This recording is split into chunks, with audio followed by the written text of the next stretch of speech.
Das ist wirklich eklig. Das zeigt einfach nur, mit Instandhaltung und mit Reinigung läuft das hier nicht so gut. Heute bin ich mit der spanischen Airline Air Europa unterwegs. Mit einem günstigen Upgrade geht es in den Dreamliner, die Boeing 787 nach Madrid. Aber ob ich euch dieses Produkt wirklich empfehlen kann, das schauen wir uns gemeinsam an. Weil das geht nicht. Sowas geht nicht in der Business Class. Ich bin gerade an einem der größten spanischen Airports, nämlich am Airport Barcelona. Und für mich geht es heute mit einer der größten spanischen Airlines nach Madrid. Und zwar nicht mit Iberia, auch nicht mit Vueling, sondern mit Air Europa. Und das Ganze in der Boeing 787 im Dreamliner. Auf geht's!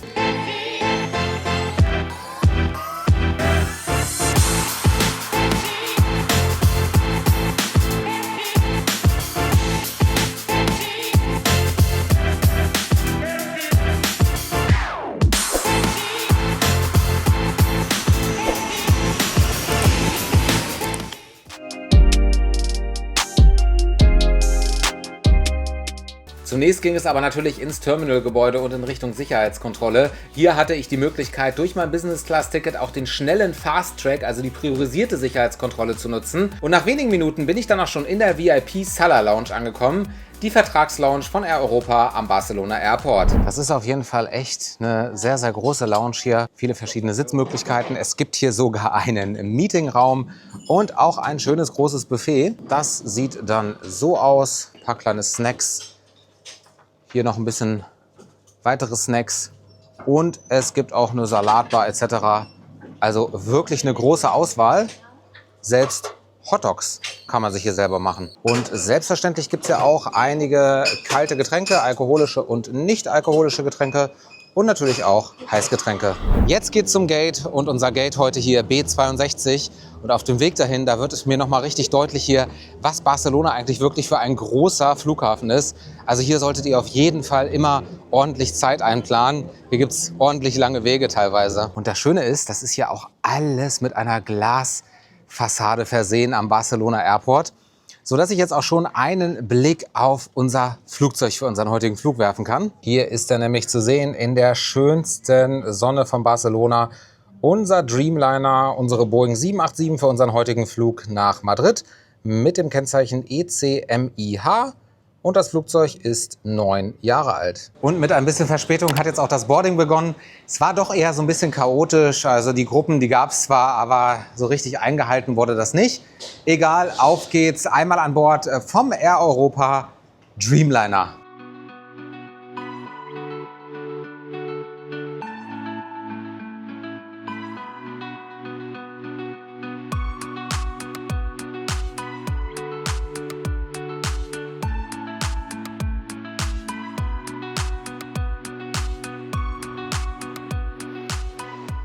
Und damit herzlich willkommen hier bei Air Europa in der Business Class im Dreamliner in der Boeing 787.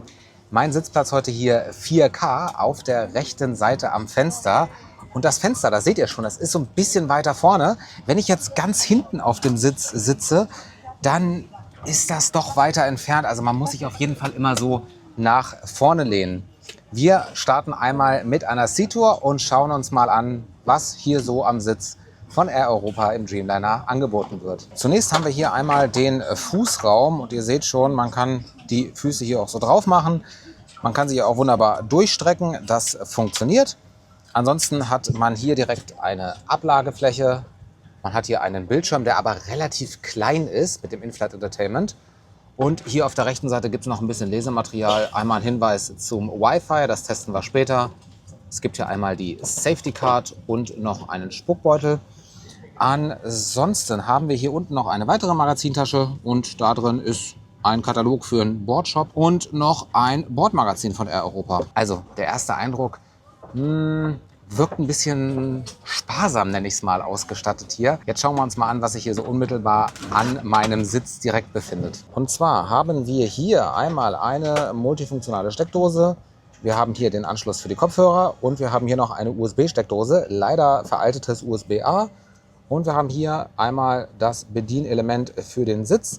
Da sehen wir auch, da haben wir schon 3 Schnellauswahlmöglichkeiten. Einmal die Position für Start und Landung, einmal die Lounge-Position und einmal die Bettposition. Dann haben wir hier das Bedienelement für das In-Flight Entertainment und das lässt sich auch so rausnehmen.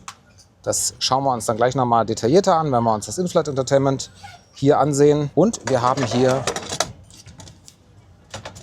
den Tisch. Der lässt sich so ausklappen und auch nach vorne und nach hinten verstellen. Kleiner Hinweis, er ist hier ein bisschen wackelig, also das merkt man direkt. Das wackelt ein bisschen, aber er lässt sich auch drehen. Das heißt, man kann hier mehr oder weniger auch an der Seite aussteigen, wenn man das denn möchte. Hier auf der rechten Seite gibt es eine Armlehne und die kann man auch, wenn hier genug Platz ist, so runterdrücken. Also sie fährt nicht runter, sondern man drückt sie richtig runter. So, das sieht dann so aus und das gibt halt nochmal auf jeden Fall so ein bisschen in Richtung der Kabinenseite mehr Platz. Allgemein ist das hier aber alles sehr mechanisch. Also es stockt auch so ein bisschen, wenn man es macht. Naja, also erster Eindruck, ich habe es ja gerade schon so ein bisschen angedeutet, es ist ein sehr sparsames Business-Class-Produkt, nennen wir es mal so. Es gibt hier vergleichsweise wenig Stauraum und gerade auch keine Fächer, die man beispielsweise schließen kann. Das ist immer wichtig, gerade beim Start bzw. bei der Landung und auch beim Taxiing, wenn man eben Sachen hat, die man da drin verstauen möchte, die man dann zum Beispiel auch unmittelbar nach dem Start nutzen möchte, ich sag mal so ein iPad oder so, dann ist das natürlich immer ganz schön, wenn man das verschließen kann, damit das auch so ein bisschen stabiler drin liegt. Das gibt es hier nicht. Ich habe noch eine Ergänzung. Das Ganze bietet hier, das sieht man glaube ich schon auf den ersten Blick, wenig Privatsphäre. Allerdings gibt es hier auch noch eine kleine Klappe. Die kann man so ein paar Zentimeter nach oben schieben. Dann hat man zumindest ein bisschen mehr Privatsphäre bzw. Abstand zum Sitznachbarn. Macht jetzt aber keinen großen Unterschied. Und wir nutzen die Zeit hier am Boden während des Boardings, um uns direkt auch schon einmal die Toilette hier anzuschauen. Es gibt hier eine Toilette für die Business Class, die ist direkt hinter dem Cockpit. Und ihr seht's, hier gibt es schon mal eine Blume, eine künstliche. Das sieht auf jeden Fall auch nicht schlecht aus. Dann haben wir hier auf der linken Seite einen Wickeltisch. Wir haben hier die Toilette selber und wir haben hier auch schon das Waschbecken. Amenities gibt es hier tatsächlich nicht so wirklich, nur hier noch eine Handcreme oder ähnliches und halt eben die Seife. Amenities erwarte ich jetzt hier auch nicht, es ist ein innerspanischer Flug auf Langstrecke, da gibt es sicherlich auch ein Amenity-Kit und ähnliches, aber soweit hier alles relativ geräumig und auch schön sauber. Boarding completed, alle sind eingestiegen und die Crew kam auch gerade schon und hat hier ein Willkommensgetränk ausgegeben. Ihr habt dabei die Wahl zwischen Wasser und Orangensaft. Prost! Und das Schöne ist, das ist sogar frisch gepresster. Auf geht's in Richtung Madrid. Für den Preisvergleich bei eurer nächsten Flug-, Hotel- oder Mietwagenbuchung kann ich euch wirklich nur Skyscanner empfehlen. Bei Buchung über den Skyscanner-Link in der Videobeschreibung könnt ihr meine Arbeit unterstützen und das Ganze ohne weitere Mehrkosten für euch.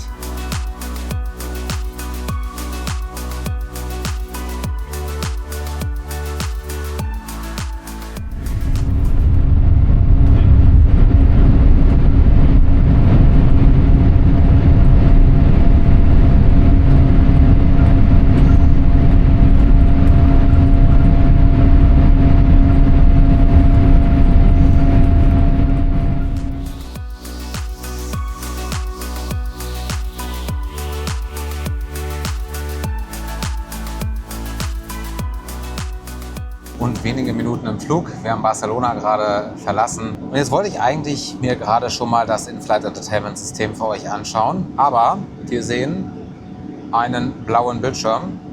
Und nicht nur bei mir, sondern generell auf allen Bildschirmen in der gesamten Business-Class-Kabine hier funktioniert das In-Flight Entertainment System nicht. Das wundert mich ein bisschen. Also es kann eigentlich nicht an der Flugdauer liegen, denn auch auf so einer Stunde jetzt nach Madrid, da sollte das eigentlich funktionieren und ich kenne das auch so, dass das immer funktioniert. Jetzt gibt es hier keine Kopfhörer oder so, okay, aber zumindest für die Live-Karte oder ähnliches. Ich werde gleich mal die Crew fragen, wenn die vorbeikommt, denn eben am Boden, da hat es ja noch funktioniert. Vorher möchte ich euch aber gerne noch mal eine Sache zeigen, die mir hier gerade aufgefallen ist, als ich beim Start so ein bisschen die Füße bewegt habe. Und zwar ist hier mein Sitz unten etwas repariert worden. Wir sehen hier das Panzerband und da unten, da ist aber eine scharfe Kante. Das heißt, hier ist mal was rausgebrochen und diese scharfe Kante, die wurde nicht repariert bzw. auch nicht überklebt oder ähnliches. Das habe ich eben schon mal am Bein gespürt. Da ist jetzt nichts passiert oder so, aber man darf nie vergessen, es gibt auch Kinder, die in der Business Class reisen. Es gibt auch ältere Personen etc. Und wenn man nicht aufpasst, dann kann das wirklich, also weil das auch extrem scharf ist, echt zu Verletzungen führen. Nicht gut. Jetzt habe ich die Crew gerade mal darauf hingewiesen, dass das In-Flight Entertainment hier nicht funktioniert. Und kurioserweise funktioniert es jetzt tatsächlich nur an meinem Sitz nicht. Also bei meiner Sitznachbarin oder ähnlichem, da funktioniert es. Schauen wir mal, ob das angekündigte Reset des Systems jetzt was bringt. Aber in der Zeit werfen wir einfach auch mal direkt einen Blick auf das WLAN-Angebot hier. Ich habe die Seite schon geöffnet. Ihr verbindet euch hier einfach mit dem Air Europa On the Air, heißt das Netzwerk. Und wenn wir uns jetzt hier einmal die WLAN-Pakete anschauen, dann sehen wir, es gibt hier verschiedene Pässe. Messaging Pass 2 Euro, Social Media and Surf 5 Euro und der Smart Pass, der also die beste Verbindung bieten sollte, dann kostet 12 Euro. So, jetzt eine kleine Ergänzung, da war ich zu schnell. Ich habe euch die Preise gezeigt und wirklich 10 Sekunden später kam die Crew hier gerade durch und hat diese Karten verteilt. Ihr bekommt hier als Business Class Passagier einen Code, mit dem ihr die Chat-Funktion, also dieses Messaging-Paket, kostenfrei nutzen könnt. 2 Euro gespart. Kommen wir nun einmal zu der wohl wichtigsten Funktion dieses Business Class Sitzes und das ist natürlich die Flat Bed Funktion.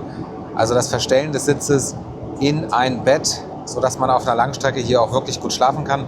Ich habe euch das ja gerade schon gezeigt. Die Bedienelemente sind hier an der Seite.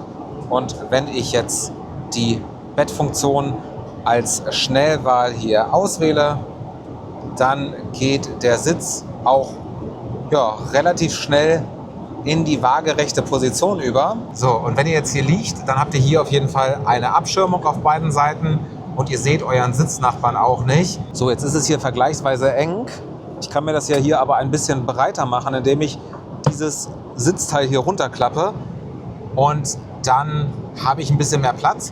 Jetzt hat man hier aber die Situation, dass man hier direkt so ein bisschen an die Kabinendecke kommt. Und wenn wir jetzt einmal unten in den Fußraum schauen, dann sehen wir da das Ablagefach und da unten das Fußfach und das ist extremst eng. Also ihr seht das, ich kann hier gerade so meine Füße übereinander legen, aber so richtig Platz habe ich hier unten dann nicht. Ja, und während ich jetzt gerade wieder in die Lounge-Position fahre, nochmal der Hinweis, ein wirklich großes Problem an diesem Sitz sind die Stauflächen. Wenn ihr hier liegt, habt ihr hier rundherum im Prinzip gar keinen Platz. Jetzt begann ja auch gerade der Bordservice, zunächst mit einer Getränkerunde. Ich habe mir eine Cola Zero bestellt. Hier das Getränk, alles gut, wurde auch im Glas ausgegeben. Aber schaut euch bitte mal dieses Glas hier an. Ich hoffe, man kann es sehen. Hier ist ein kleines Stück herausgebrochen. Das ist mir zum Glück noch gerade aufgefallen, bevor ich es getrunken habe. Jetzt hatte ich hier unten schon am Sitz diese scharfe Kante. Jetzt habe ich das hier auch am Glas. Aber das geht auf jeden Fall nicht. Es kann passieren, ja, aber sowas darf auf gar keinen Fall sein. Da kann man sich wirklich auch an der Lippe etc. aufschneiden. Ich werde das der Crew jetzt erstmal sagen und das Glas tauschen lassen. Und jetzt kam auch gerade die Crew mit einem Essenskorb. Da konnte man sich so ein paar Sachen rausnehmen. Ich habe mich jetzt mal für so ein Sandwich hier entschieden. Sieht ein bisschen beschädigt aus. Sowie noch 2 weitere Süßigkeiten. Das war es auf diesem kurzen Flug. Keine Teller, kein Geschirr, sondern einfach wirklich nur einen Snackkorb. Und das In-Flight Entertainment, das funktioniert immer noch nicht. Es läuft jetzt hier einfach auf allen Bildschirmen irgendeine Werbung. Ich habe die Crew dazu gerade mal angesprochen und gefragt, ob das noch funktionieren könnte auf diesem Flug oder so.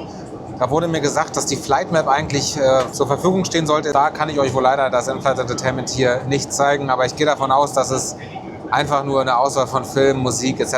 ist und natürlich die Live-Map. Aber so von dem, was ich hier bisher erlebe, erwarte ich da jetzt auch nicht allzu viel. Und ich habe auch mal die Chance genutzt, mich hier in die Economy Class zu setzen. Das ist jetzt hier so eine Standardsitzreihe.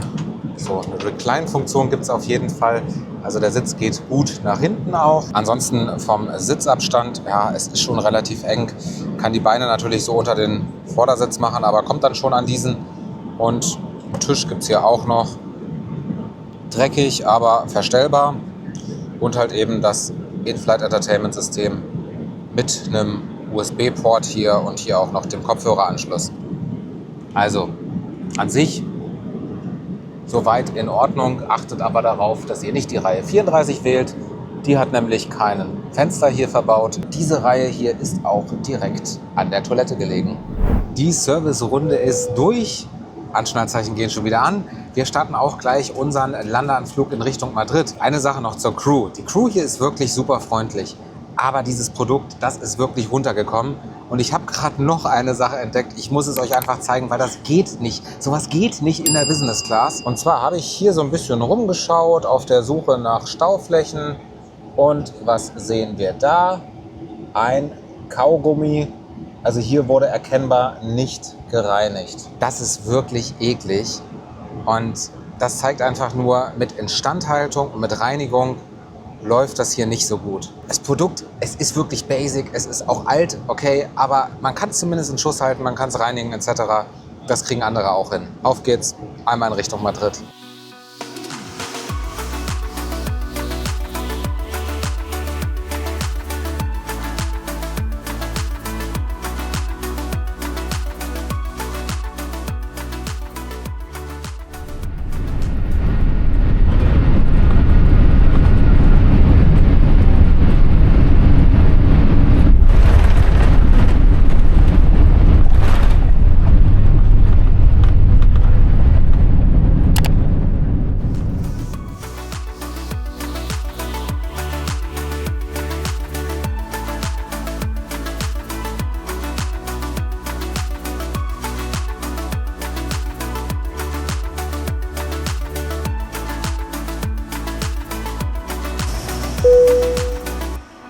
Gelandet in Madrid. Herzlich willkommen in der spanischen Hauptstadt, hier am Madrid Airport und das Ganze mit Air Europa in der Business Class, im Dreamliner, in der Boeing 787. Natürlich für euch noch meine Zusammenfassung und mein persönliches Fazit zu diesem Flug. Also es war ein kurzer Flug. Ich hatte hier die Möglichkeit, relativ günstig ein Upgrade in die Business Class vorzunehmen. Und ich kann euch sagen, ich würde es euch nicht empfehlen. Das Produkt selber ist wirklich heruntergekommen und weist Mängel auf. Einfach Komfortmängel. Nicht Sicherheitsmängel, sondern diese Komfortmängel, wie diese Splitter am Glas, wie dieses abgebrochene Stück da am Sitz. Und auch ansonsten, es war auch einfach nicht sauber und ordentlich und nein. Also das würde ich definitiv so nicht nochmal machen und auch nicht empfehlen.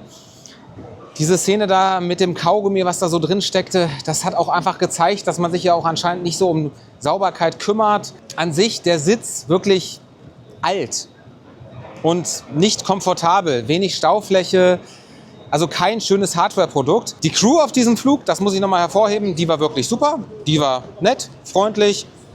Hat sich auch gekümmert, guten Service gemacht. Speisenangebot auf diesem Flug, da mit diesem Snackkorb, nicht schön. Ja, die Flugzeit ist relativ kurz, 1 Stunde, aber da hätte man mehr machen können. Da hätte man vielleicht irgendwie ein Sandwich ausgeben können oder vielleicht sogar ein kleines warmes Essen oder so. Das kriegen andere Airlines auf einer vergleichbaren Flugzeit auch hin. Ich hoffe, euch hat dieses Video gefallen. Ihr seid gerne mitgekommen auf dem Flug hier von Barcelona nach Madrid. Wie immer gerne teilen, liken und kommentieren. Und wenn ihr es noch nicht gemacht habt, und jetzt umso neugieriger seid auf weitere Flugreports, spannende Erlebnisse und Tipps und Tricks rund ums Reisen, dann jetzt hier auf jeden Fall abonnieren und die Glocke drücken bei Zwischengate und Ziel. Wir sehen uns beim nächsten Mal.